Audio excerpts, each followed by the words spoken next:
दर्शकों, इस वीडियो में हम प्रमाण सहित जानेंगे कि आखिर सृष्टि की रचना कैसे हुई। वीडियो पूरा जरूर देखें। दर्शकों, श्रीमान मॉर्गन फ्रीमैन ने जो कहा है कि संसार में अरबों मानव है और ये मानना मुश्किल है कि ये सब एक स्त्री पुरुष से जन्मे हैं, परंतु यह सही है। हमारी धरती पर इंसान अरबों की तादाद में है।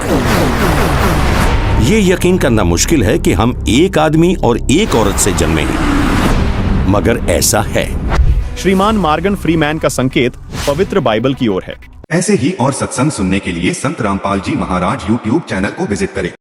पवित्र बाइबल के प्रथम अध्याय जेनेसिस अर्थात सृष्टि रचना में लिखा है कि परमात्मा ने सर्वप्रथम बाबा आदम बनाए, फिर उसकी हड्डी निकालकर उसकी पत्नी हव्वा बनाई। दर्शकों, बाबा आदम के विषय में जैन धर्म का मानना है कि श्री ऋषभदेव जी, जो जैन धर्म के प्रवर्तक थे, जो प्रथम तीर्थंकर माने जाते हैं, वो मृत्यु के बाद बाबा आदम के रूप में जन्मे थे। दर्शकों, संत रामपाल जी जो भी बात कहते हैं वो प्रमाणित होती है। प्रमाण के लिए देखिए ये पुस्तक आओ जैन धर्म को जाने। इसके पृष्ठ 154 पर लिखा है कि इस्लाम धर्म में भगवान आदिनाथ को क्या माना गया है। उत्तर है बाबा आदम। दर्शकों, आपको बता दें कि जैन धर्म के प्रथम तीर्थंकर ऋषभदेव जी को आदिनाथ भी कहते हैं, जिनका जन्म बाबा आदम के रूप में हुआ। दर्शकों, बाबा आदम जी को यहूदी धर्म, मुस्लिम धर्म तथा ईसाई धर्म में प्रथम पुरुष माना जाता है। श्रीमान मॉर्गन फ्रीमैन जी की खोज अधूरी ही रही, क्योंकि वो बाबा आदम व हव्वा को सभी मानव को जन्म देने वाला मान बैठे। लेकिन इसमें मॉर्गन फ्रीमैन जी की कोई गलती नहीं है, क्योंकि काल ब्रह्म यानी शैतान ने सभी को उलझा रखा है। ये शैतान अपने तीनों पुत्रों ब्रह्मा, विष्णु, महेश से सभी जीवों को उनके कर्मानुसार दंड व फल देता है और उन्हें सच्चाई का कभी पता नहीं लगने देता। आइए अब इस सच्चाई को पवित्र बाइबल से प्रमाणित करते हैं। पवित्र बाइबल में उत्पत्ति 3 में लिखा है कि फिर यहोवा परमेश्वर ने कहा, मनुष्य भले बुरे का ज्ञान पाकर हम में से एक के समान हो गया है, इसलिए अब ऐसा ना हो कि वह हाथ बढ़ाकर जीवन के वृक्ष का फल भी तोड़कर खा ले और सदा जीवित रहे। इससे स्पष्ट हो जाता है कि एक से ज्यादा प्रभु हैं। फिर आगे बाइबल उत्पत्ति 18 में भी लिखा है कि अब्राहम मामरे के बांजों के बीच कड़ी धूप के समय तंबू के द्वार पर बैठा था। तब यहोवा ने उसे दर्शन दिए। उसने आंख उठाकर देखा तो 3 पुरुष उसके सामने खड़े थे। उन्होंने अब्राहम की प्रार्थना पर खाना खाया तथा वृद्ध अवस्था में पुत्र होने का आशीर्वाद देकर चले गए तथा जाते समय कहा कि हम सदोम आदि नगरों का नाश करने जा रहे हैं।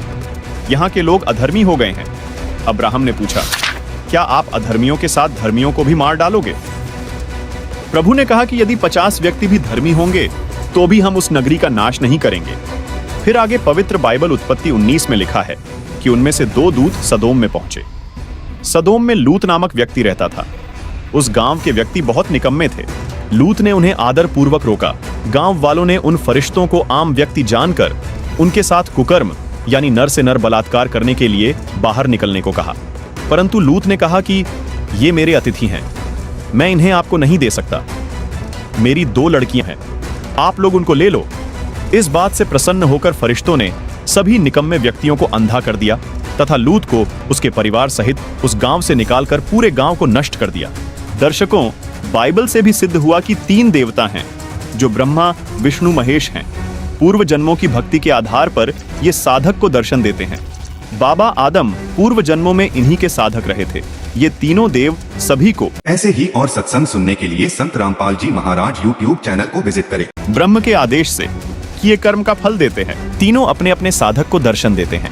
यदि कोई तीनों का साधक है तो तीनों एक साथ भी दर्शन देते हैं। यदि कोई 2 का साधक है तो 2 भी दर्शन देते हैं। पवित्र बाइबल के इन प्रमाणों से सिद्ध होता है कि तीनों देवता ब्रह्मा, विष्णु, महेश ही अपने पिता ब्रह्म के आदेशानुसार एक ब्रह्मांड में सर्व कार्य करते हैं। भक्ति भाव के व्यक्तियों की कर्म अनुसार रक्षा तथा दुष्कर्म करने वालों का कर्म अनुसार नाश करते हैं। ब्रह्म अव्यक्त यानी कभी सामने दर्शन न देने वाला प्रभु ही इन तीनों का पिता है, जिसको गीता ज्ञानदाता ब्रह्म भी कहा जाता है। इसी ब्रह्म गीता ज्ञानदाता ने गीता अध्याय 7 श्लोक 24 में कहा है कि ये बुद्धिहीन पुरुष मेरे अनुत्तम अव्यय परम भाव को न जानते हुए मुझ अव्यक्त को व्यक्त मानते हैं। इससे सिद्ध हुआ कि काल ब्रह्म कभी किसी के सामने नहीं आता। ये इसका अटल घटिया नियम है, लेकिन सारे काम इन्हीं से करवाता है।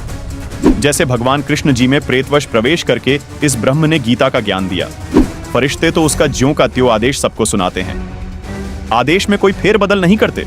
पवित्र ईसाई धर्म और पवित्र मुस्लिम धर्म की साधनाओं की गुत्थी को सुलझाते हुए संत रामपाल जी महाराज ने स्पष्ट कर दिया कि दोनों ही धर्मों के पवित्र सदग्रंथ एक जैसा ही ज्ञान दे रहे हैं, लेकिन इन धर्मों के धर्मी लोग इसे समझ नहीं सके।